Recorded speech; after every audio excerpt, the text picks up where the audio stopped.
Hi, we've got the new Keysight U1282A Multimeter, and down the bottom here it's got IP67 rated. If you read the data sheet, it's supposed to be able to survive a 3-meter drop. You thinking what I'm thinking?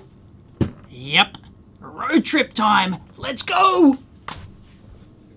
It's 106 k's to Katoomba, we've got a full tank of gas, half a pack of lollies, it's dark, and we're wearing sunglasses. Headed.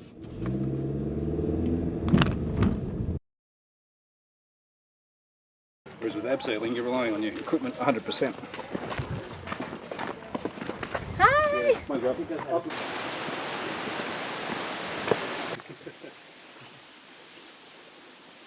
Yeah, Spooky, what's going to jump out at us? And I've got a fellow blogger to help me out. Meet Kate. She's going to tell us all about her channel. Hi guys, I'm Kate and I am a personal trainer from Wondrous Health and Fitness, which is all about leading an active lifestyle and having fun doing it. And today I'm going to help Dave beat the shit out of this. Awesome, thanks Kate. I'll link my stuff down below for you guys if you want to check it out. Hi guys, we're up here at Empress Canyon again, just like last time for the Fluke 28, but this time got the Keysight U1282A, supposedly IP67 waterproof. We're going to try it out in Empress Canyon. Let's go. Awesome fun. And there's Empress Falls, that's where we're headed. Winds its way through that slot, right around there. Lots of fun. Wonder if it floats. If it doesn't float, we're in trouble. After, go! Whee!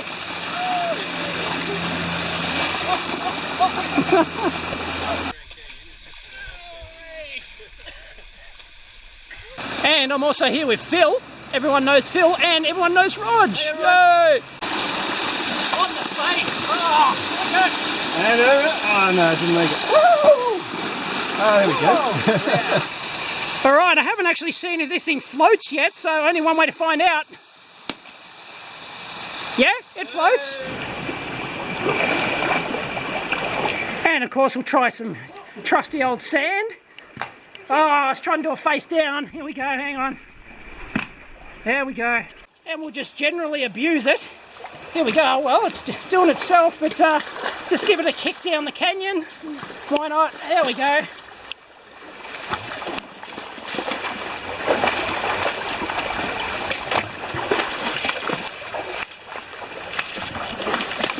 Oh, smack on the rock there.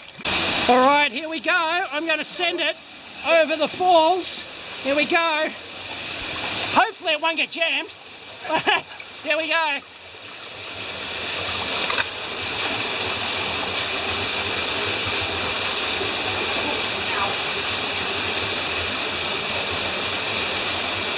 And he's got it.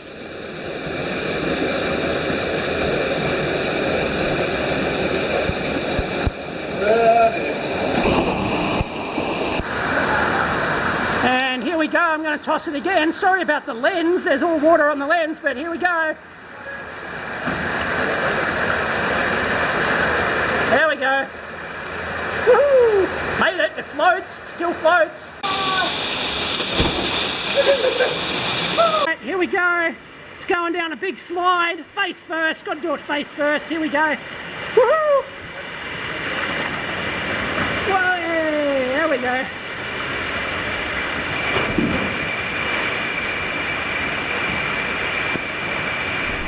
Let's see if it still works. Oh, I felt a bit crusty there on the rain switch, but it's beeping. There you go, amps error, because it's got water in the input jacks. It thinks there's a probe plugged in. Oh well, that's normal. Woohoo! All right. Still floating. How's the testing going, Kate? Good. Excellent. Let's do it. We'll find out.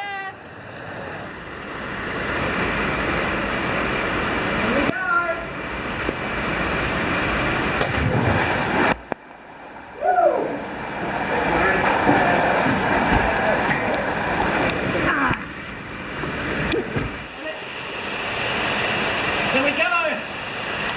Woohoo! Come on!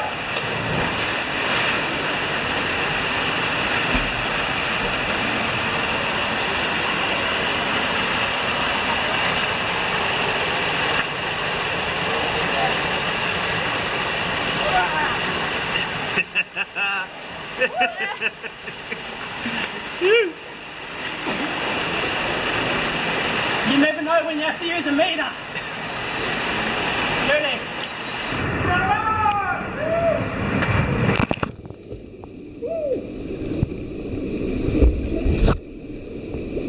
Still floating. Woo!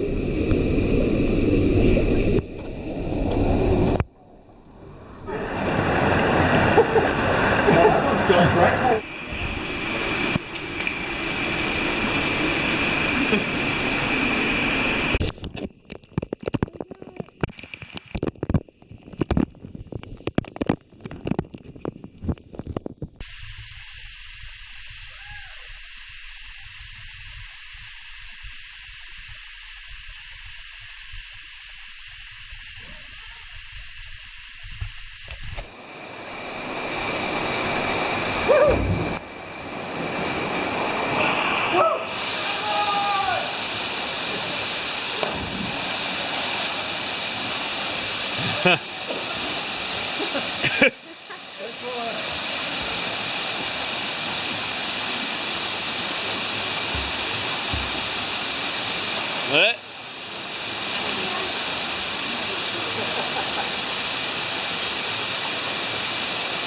Okay, did it survive, Kate? Yes, it didn't float the best, like it could have floated better. Yep. But it did survive. Still here and Awesome. on and working.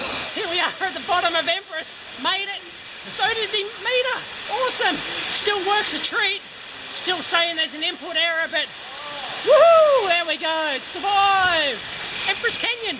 Piece of cake. So I gave it a bit of a beating, smashed it against rocks, stood on the thing, threw it down waterfalls, all sorts of stuff. No worries. Winner. I think I may have found a bug. I've just walked out of the canyon, back at the car. It's taken, we've had a lot of chin wagging, and it's still turned on. It's still got the auto power off there. I don't remember the auto power off time, but because it's still got the amps error on the, it thinks the jack is, you know, something's plugged into the jack, but it won't auto power off. Maybe that overrides it, having the amps error there. Anyway, still looks pretty good. And here we are back in the lab, and it looks surprisingly in good nick. There's very little damage at all, just some scuff marks on the LCD here. They're probably a little bit permanent. There's some scuff marks. Apart from that, it's fared very, very well indeed. She still works. Let's see if it... Yep, look at that. Still getting the amps error on the millivolt. Whoa, almost 10 o'clock at night. I'm back in the lab here, and so it's had many hours to dry out, and no. Well, there's the problem. Even after actually blowing out the input jacks here, I actually banged it on the table like that, and all of, yep, there we go. Geez, it really, given the meter a bit of what for, but it's beeping at me again. Anyway, seems to be a lot of water embedded in there, but even with the annoying input jack beeping, bang, it's still bang on. I'm feeding 5 volts from my precision voltage reference, and yeah, it's still bang on, so works a treat. But of course, everyone wants to see inside this puppy, so let's lift it up. It's got these excellent rubber surrounds in here, so as you can see, it's dry as a dead dingo's donga. Nothing's actually gotten into this inner part down here where this bit of outer plastic here actually goes onto this rubber strap seal. You can see a couple of beads of water down in there, but that's on the outside of it, and you're going to see that some has attempted to get down into there, but nope, nothing down in the fuse jacks there at all. Winner. We're in like Flynn. There we go. Same thing. Water's gotten just around there, but it's supposed to. Yeah, it hasn't gotten into the batteries. Of course, you expect it around the outside. That's all perfectly fine and dandy, but perfect. No worries at all. I'd be very surprised if there's any water in there. So let's give it a burl. Open her up. Ta-da! We're in, and dry as a dead dingo's donga. Look at that. There's absolutely nothing wrong with that physically either. Everything's still intact, even though all the hits and things that it had. There was a lot more action happened to it than what you actually saw on the rather brief video. A lot of stuff we just didn't bother to capture. Well, there's not any high mass components. I mean, all this surface mount stuff. But if you remember the fluke meter, it actually broke an inductor, sheared off and things like that. But that's only after the impact drops. This thing had a few impacts, but nothing like, 6 meters onto concrete or something like that. So we haven't done that yet, but it survived just fine. I mean, there's some little drops of water down around the seal there, but nothing got inside. So winner, IP67. Yep. Hi, I'm back in the old lab. Yes, we're going to drop this thing and see what happens. It's supposed to be 3 meter drop proof. We dropped it a few times in the canyon. We threw it off waterfalls, all that sort of stuff, but not really onto, hard concrete. It bounced off a few rocks and things like that, but nothing heavy duty. So let's go. The old bench here, about 1 meter. So let's do a few drops. Yeah. This is boring. Nope. No. Oh, smack on its face. There you go. There we go. Smack on its face again.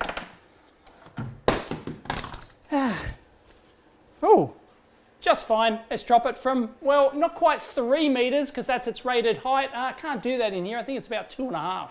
Yeah, we had to come outside to get the 3 meters, so let's do it. It's just slightly above the height of the roof here, so let's give it a whirl. Here we go, directly on its end. Whoa, looks all right. Let's do it again, other end. I should take the carabiner off this thing. Here we go. Whoa, smack. Nope, still looking good. Still looking good. Face first. Here we go, face first. It's got these little ridges on it, so we'll try it. Here we go. Whoa, thud. No, it's all good. On its back, maybe. Smack. That one turned a bit. Nah, she's doing all right.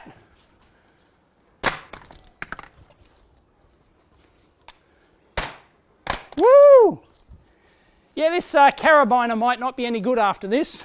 Well, it's not one of my good ones. Survived, 3 meters. That's its rated height. Beauty. I didn't really bring a calibrator with me, but if you've got a battery, trust me, I've measured this on another one, 9.178, still within spec, bang on. All right, let's see if this baby can do 88. Yeehaw!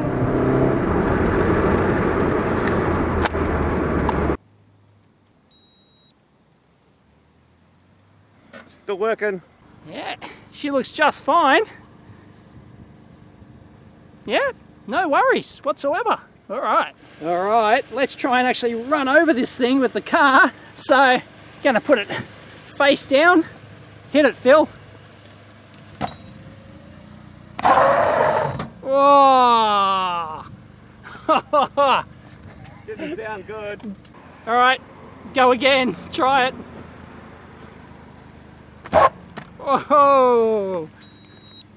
Oh, oh, look. Oh, we ground out. Look at that. That's great. Oh, nice. Oh, wow. But, hey, it's holding together. Beauty. That's what we're supposed to do. We're supposed to torture this thing, but does the range switch still work? Oh, yeah. And the jacks are all intact, but yeah, that's exactly what you expect when the car just dragged it along like that. It stopped the tyre rotating because the rear wheel, this is a front wheel drive car of course, so the rear wheel just stopped turning and dragged that along. Beautiful. Nice. Love it.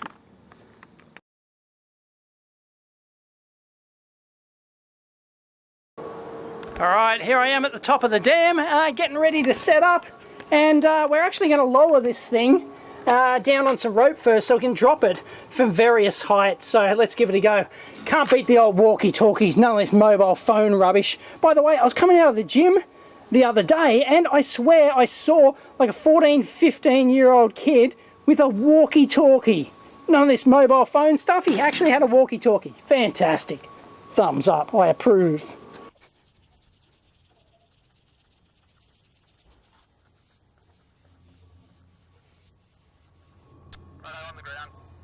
And here we are looking down from the dam. And where's Phil? There he is. There's Phil. And ready to drop. Only about 30 metres, although we'll test different heights. Ready to drop in 3, 2, 1.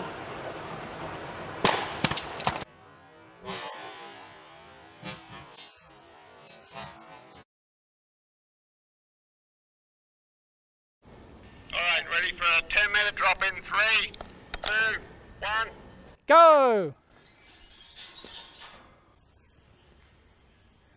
3, 2, 1.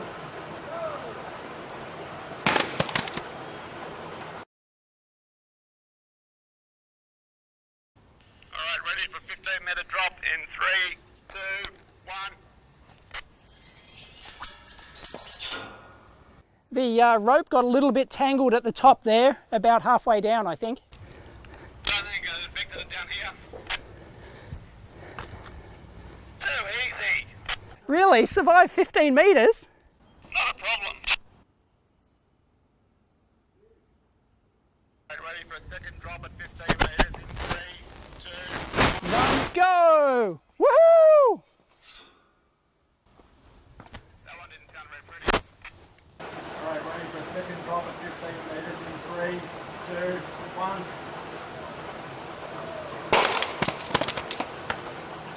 That one didn't sound very pretty.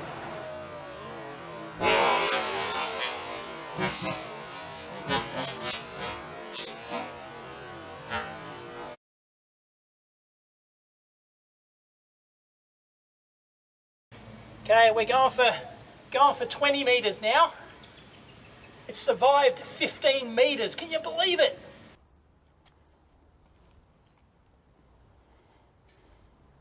Alright, this is drop number 1 from 20 meters in 3, 2, 1. Go! 20 metre drop. Woohoo!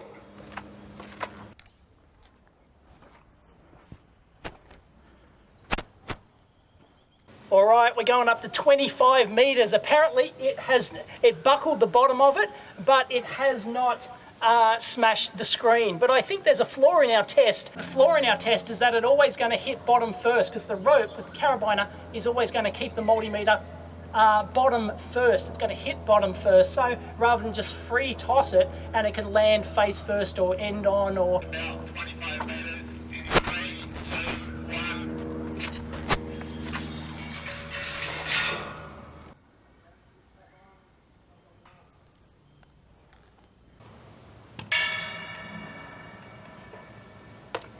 And here it is. Wow, look at that. That's absolutely amazing. We've, yeah, look, it's cracked. Yep. Wow, look at that.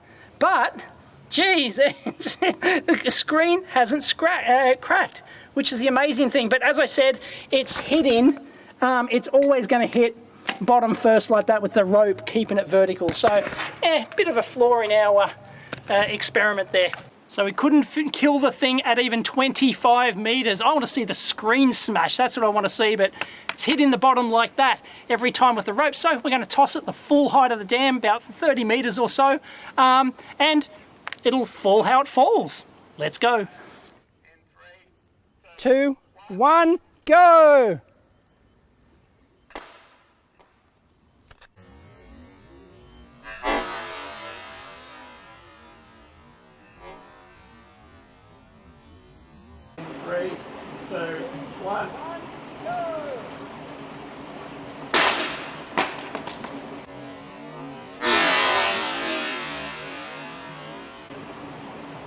Nice bounce.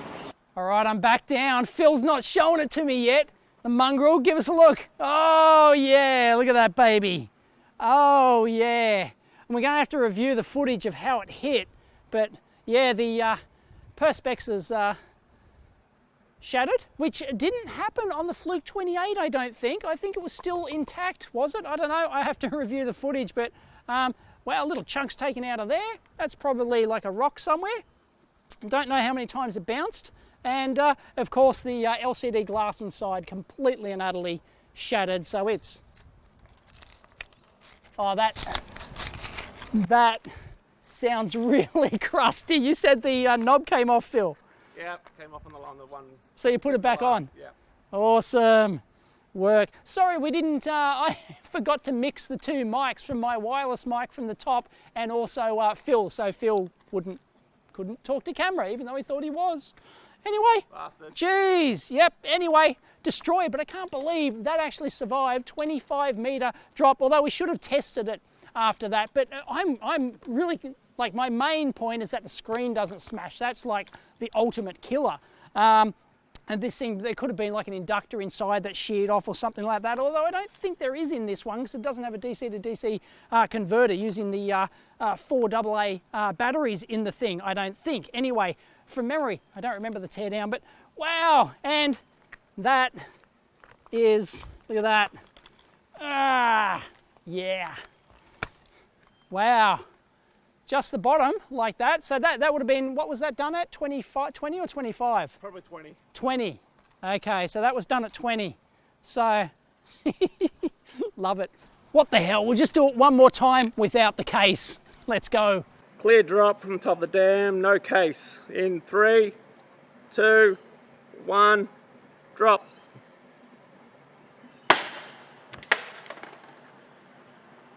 Ah, that's better. Decent crack on the front screen now. Lost the range. Switch again. Sweet. All right, I'm back. Show it to me, Phil. Whee! Wow. Okay, well, knob came off. Whoop-de-doo. That came off on the other drop.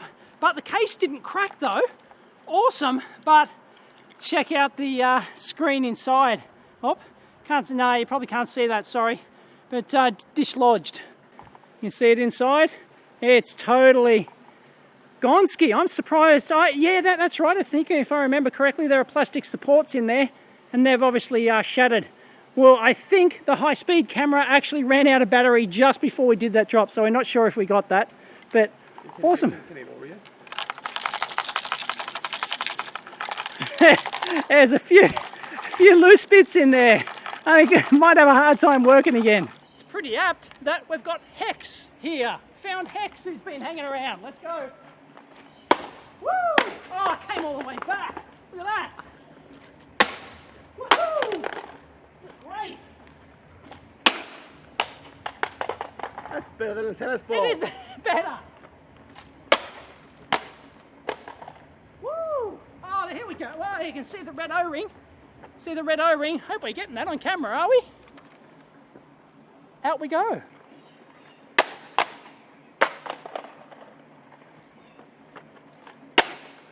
Woo! Yeah. That looks like Oh, there we go. Got it. Got it.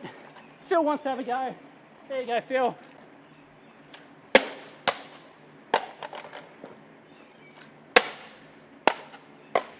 Hey. Winner. No adventures complete without ripping your pants. Look at that. Winner. Check it out. We're back in the lab. This is one sick puppy. I don't think it's going to work too well, as we saw before. Yeah, there's a few rattly bits inside, and that was the first damage was done down here. That was the 20 meter drop, but then after that, yeah, throwing it against the wall actually did quite a lot of damage. Extra damage to this thing, but yeah, it was the big free fall drop which ultimately killed the screen in there and the support and everything else, but just wow. But yep, it's a bit malformed. Look at that. It's like actually split both ways. It's gone up like that and also down like that. So that's rather interesting. But yeah, well, let's take it apart, see what's left. So let's take the battery, well, the rubber membrane off, which I really like. I really love the design of that thing. And the first thing is, look, one of the HRC fuses totally dislodged. And look, we've got some deformation in the batteries there. Oh, we're going to get some extra capacity. They've been squeezed. They've been squeezed. The reason that that has happened is because they've actually got in the back of the plate here, they've got these supports. You can see where the force of the batteries has just, you know, almost cracked this thing. It started to crack the back plate. They're designed, of course, to keep them in place and stop them rattling around. But, you know, these batteries weigh a lot, and the force of those really caused them to deform. Okay, let's try and crack this thing open. It ain't pretty. Oh, look at that. Look at that. PTC that's fallen out there. I guess it's not going to protect the input. Oh, wow, look at the borders deformed. Wow. Check it out. The piezo transducer, that was up in there. That was like heat sealed in there. That was, you know, like they've just, you know, soldered, well, use a soldering iron or whatever to sort of melt that in place. That sheared off. There's no weight in that. So that's fascinating that completely came off. What on? Oh, it's a crystal. There we go.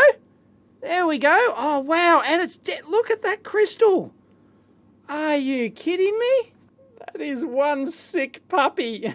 There's the crystal for the main processor. Why is it squished like that? I've got no idea.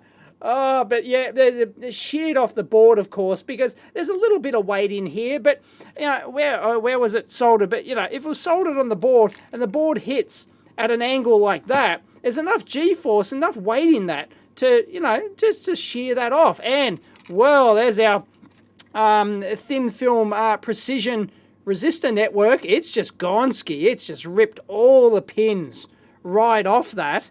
Wow. So like that was under the metal shield. That was under the metal shield. So it's obviously sheared off like that. Like it's hit the bottom. So all that everything's falling out. All that hit in the bottom like that caused this thing just to go, well, I've had enough. Boom, I'm going to shoot right out the end of that metal can there. So that's hilarious. Oh, goodness. I'll tell you what, these things held up, these little springy contacts. You know how I sort of like questioned those in the original teardown? I thought they were novel. You like just hadn't really seen them before, but they do not come off. So that's a really robust contact design to have this. They're just, you know, instead of soldering the wires over, this is the sense terminal. So instead of soldering a wire over, they just have these spring contacts. But that worked really well. But can't say the same for the plastic. That's all higgledy-jiggledy. Look at that. This looks like some of the metal contact in there is buckled. Oh, yeah, not pleasant. And we've had some stuff flying around inside. That's not like burnt or blown. Of course, not an overload. It was a G overload, not a V overload. Actually, this is interesting. That's where our crystal has come from. And it looks like, for all the world, like it's a regular through-hole crystal package, but they're surface mount pads. So it's like, have they actually converted a through-hole crystal and just bent the leads over at right angles? No wonder it sheared off. Geez, it's unusual. And check out what's happened to one of the leads here. Oh, wow. Did something else inside impact that?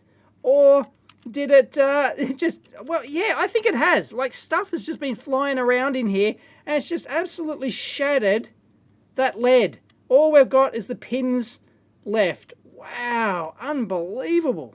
And as for that LCD inside actually collapsing, it was actually the board that bent. You can see the curvature in the board. The board actually bent because the LCD is screwed directly into the board like that. So it's not like there was any plastic supports for the LCD itself that broke. It wasn't the case. It was the board that moved, not the LCD.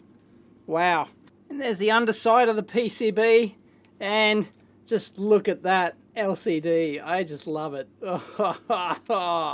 And some people are going to want to see it against the original Fluke 28 Series 2. And, of course, the Fluke 28 Series 2 survived a lot better. Pretty much, it worked after, you know, pretty much everything. Just replaced the LCD, little inductor inside and things like that. But it held together a lot better than the Keysight one. And once again, this was also dropped from the dam. But, you know, not the same kind of damage that we got with this one, with the blowout in the side and thing. I think the Fluke actually is a higher quality impact resistant plastic than the Keysight one, but you could argue that, well, yeah, we did abuse the Keysight more. We dropped it from multiple heights of the dam multiple times, and, you know, whereas this one, we just dropped it the 12 meters, which broke the screen onto concrete, and then this one was dropped, you know, repeatedly on the one end like that. So, you know, not really a comparable test, but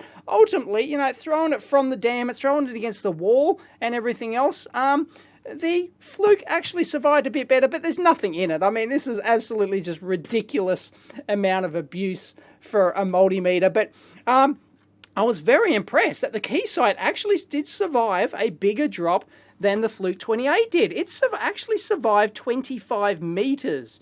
And twice at 15 meters, then at 10, and then at 6, like right on its end, like that. It just survived all those without smashing the screen. So it would have been nice to see if the Fluke 28 actually broke if we always dropped it on its bottom like that. But I believe the screen broke at 12 meters when we actually hit it.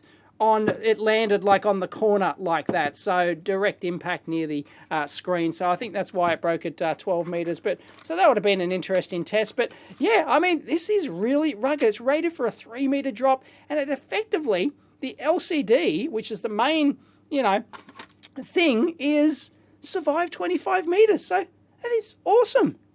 But yeah, ultimately, I'm very, very impressed with this thing. It is super duper rugged. Can't believe it survived a 25 meter drop from a dam. That's just crazy, without shattering the screen. That's just crazy rugged. So yeah, huge thumbs up to the Keysight U1282A. No worries at all. It absolutely ballses it in on its spec of 3 meters and waterproof, of course. No water's going to get in this thing. You take it through a canyon, not a problem whatsoever. So well done, Keysight, on a very well-made meter. I really like it. So I hope you like that destruction video, and well, I can kind of sort of try and put it back together, maybe, just as a memento, but yeah.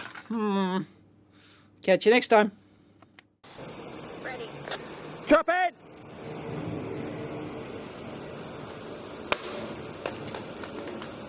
Ready.